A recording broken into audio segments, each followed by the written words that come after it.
அனைவருக்கும் என்னுடைய மூக்காம்பிகை அக்ஷய குபேர வணக்கங்கள்.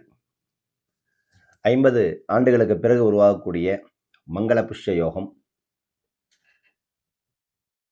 ஜோதிடத்துல ஒரு ஒரு ராசிகளுக்குமே பார்த்தீங்கன்னா, நான் ஏற்கனவே சொன்ன மாரி, குறிப்பிட்ட கிரகங்கள் குறிப்பிட்ட ராசி மண்டலத்துல சேரும் பொழுது, மங்கள புஷ்ய யோகமாக, திரிகிரக யோகமாக, லக்ஷ்மி நாராயண யோகமாக, இப்படி பலவிதமான கிரக இணைவுகள் சில ராசி மண்டலம் சேரும் பொழுது, சில யோகங்களாக நமக்கு கொடுக்கப்படுகிறது. இந்த யோகமானது நமக்கு எந்த அளவுக்கு சப்போர்ட் பண்ணும் அப்படின்னு கேட்டீங்கன்னா, நம்ம இருக்கக்கூடிய சாதாரண வேலையில ஒரு வேலை செஞ்சுட்டு இருக்கும்போது ஒரு முயற்சிகள் எடுத்திருப்போம். நம்ம நினைச்சு பார்க்க முடியாத நேரத்தில சடனா நமக்கு சில வெற்றிகளை குடுத்து, சடனா நமக்கு பிரமிக்க வைக்கிறது இந்த யோகங்களுடைய அமைப்பு. ஸோ, அப்ப ஜாதகத்தில இருக்கிற சில யோகங்களை பார்த்தீங்கன்னா குடுக்கணும் அப்படின்னா, நம்ம ஜாதகங்கள் பார்த்தீங்கன்னா, சில பாவ கிரகங்களுடைய பிடிப்பு இல்லாம அந்த கிரகங்கள் இருந்துச்சு அப்படின்னா டக்குனு குடுத்துரும். ஸோ, அந்த வகையில பார்க்கும்போது பார்த்தீங்கன்னா, இந்த வாழ்க்கையில மிகப்பெரிய தாக்கத்தை ஏற்படுத்தக்கூடியதே பார்த்தீங்கன்னா, சனி, செவ்வாய் நம்ம சொல்றோம். அதே மாரி பார்த்தீங்கன்னா, மேஷம் முதல் மீனம் வரையிலான எல்லா இதிலுமே பார்த்தீங்கன்னா, அந்த தாக்கம் கண்டிப்பா இந்த யோகமானது கிடைக்கக்கூடிய அமைப்பா இருக்கிறதுனால, அ கிரகங்கள்ல சேனாதிபதி அப்படின்னு சொல்லப்படக்கூடிய இந்த செவ்வாய் பார்த்தீங்கன்னா, இப்போ 45 நாளைக்கு ஒரு தடவ ஒரு ராசிய மாத்துனாரு அப்படின்னா, குறிப்பிட்ட கால இடைவெளியில அந்த அந்த நட்சத்திரமும் மாறும். அப்போ இந்த 2025ஆம் ஆண்டுல பார்த்தீங்கன்னா, ஏப்ரல் 12ஆம் தேதி பார்த்தீங்கன்னா, செவ்வாய் சனியினுடைய நட்சத்திரமான செவ்வாய் பார்த்தீங்கன்னா, சனியினுடைய நட்சத்திரமான பூச நட்சத்திரத்துக்கு செல்லும் பொழுது, இந்த செவ்வாய் பார்த்தீங்கன்னா, பூச நட்சத்திரம் நுழையும்போது மங்கள புஷ்ய யோகம் அப்படின்னு சொல்லுவோம். ஸோ, அப்போ கிரகங்கள் எந்த நட்சத்திரத்து மேல டிராவல் ஆகுதோ, அந்த நட்சத்திரத்தில இருக்கக்கூடிய அமைப்பை அந்த ராசிகளுக்கு பிரதிபலிக்கும்போது எந்தெந்த மாற்றங்கள் கிடைக்குங்கிறது ஒண்ணு இருக்கு. அப்போ இது குறிப்பா சில பர்ட்டிகுலரா ராசிக்கு சில ராசிகளுக்கு வெற்றியை குடுக்கும். ஸோ, அப்ப இது மங்கள புஷ்ய யோகத்தில வெற்றி பெறக்கூடிய ராசிகள் பார்த்தீங்கன்னா, முதல்ல பார்த்தீங்கன்னா, கன்னி ராசிக்காரர்கள்.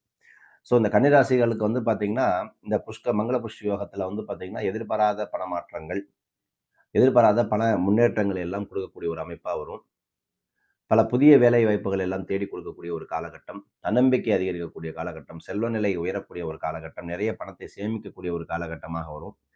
அதே மாரி பார்த்தீங்கன்னா, வேலை பார்ப்பவர்களுக்கெல்லாம் பதவி உயர்வு சம்மந்தப்பட்ட விஷயங்கள், அலுவலகத்தில உயர் அதிகாரிகளுடைய முழு ஆதரவு கிடைக்கக்கூடிய ஒரு காலகட்டம், தொழில்ல ஒரு நல்ல முன்னேற்றத்தை பெறக்கூடிய ஒரு காலகட்டம், மாணவர்கள் படிப்பில் சிறந்து ஒரு நல்ல முன்னேற்றத்தை அடையக்கூடிய ஒரு காலகட்டம், வாழ்க்கை துணையுடனான உறவு வலுவடையக்கூடிய ஒரு காலகட்டம், திருமணமானவருடைய வாழ்க்கையெல்லாம் ரொம்ப மகிழ்ச்சியா இருக்கக்கூடிய ஒரு அமைப்பாக இந்த கன்னிராசிக்காரர்களுக்கு இருக்கு. அதுக்கு அடுத்தது பார்த்தீங்கன்னா, மீனராசிக்காரர்கள். மீனராசிக்காரர்களுக்கு மங்கள புஷ்ய யோகத்தால மீனராசிகளுக்கு வருமானத்தில் நல்ல மாற்றங்கள் ஏற்படக்கூடிய ஒரு காலகட்டம். பணியிடத்தில முன்னேற்றத்துக்கு உண்டான ஒரு வாய்ப்புகளை குடுக்கும். அதே மாரி வியாபாரிகளுக்கு நல்ல மாற்றத்தை ஏற்படுத்தக்கூடிய ஒரு காலகட்டமா இருக்கு. இதான் பொதுவா. எல்லாமே அதிபதி குரு. ஸோ, வீண் செலவுகள் எல்லாம் குறைந்து நல்ல மாற்றங்களை பெறக்கூடிய ஒரு ராசியா மீனராசிக்காரர்கள் இருப்பாங்க. அதே மாரி நம்ம ரொம்ப நாளா ஒரு சில விஷயங்கள வாங்கணும். ஆ ஒரு வண்டி வாகனம் சம்மந்தப்பட்ட விஷயங்கள். அதே மாரி அத வித்துட்டு புதுசா வாங்குறது, இடம் கட்டுறது, அ அப்புறம் பார்த்தீங்கன்னா, இந்த இடத்த வித்துட்டு புதுசா இன்னொன்னு வாங்குறது. இது எல்லாமே பார்த்தீங்கன்னா, நீங்க ஆரம்பிக்கலாம். ஒண்ணும் பிரச்சனை இல்ல. இதனால கண்டிப்பா நல்ல ஆதாயம் உண்டு. ஆனா ஒரு விஷயத்த மட்டும் தெளிவா யோசனை பண்ணணும்.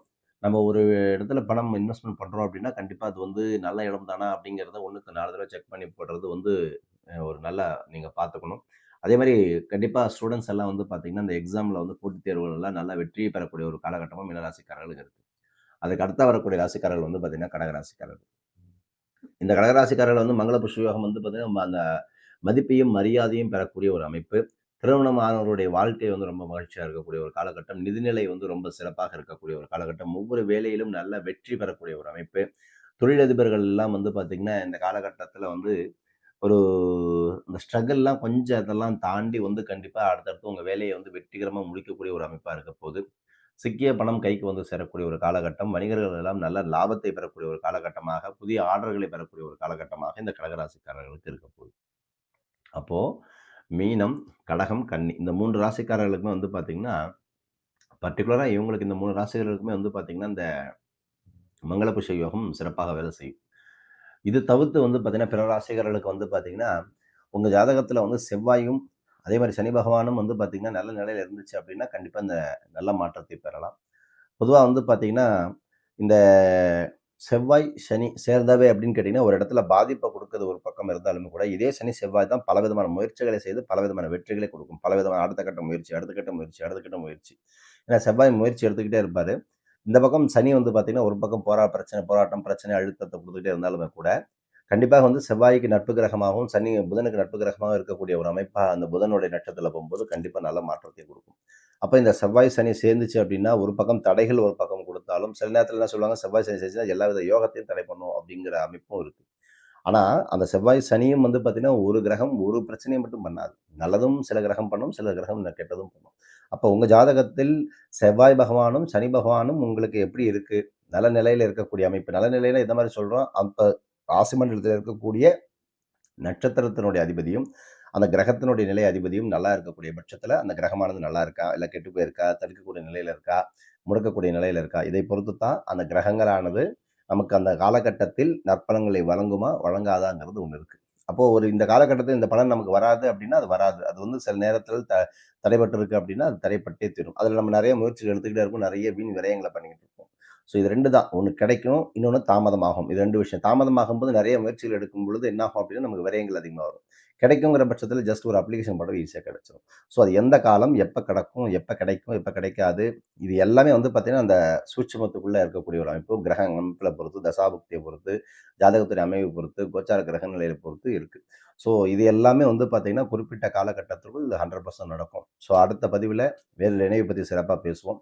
ஸோ இந்த மங்களபுருஷ யோகத்தால கண்டிப்பா நல்ல மாற்றம் உண்டு.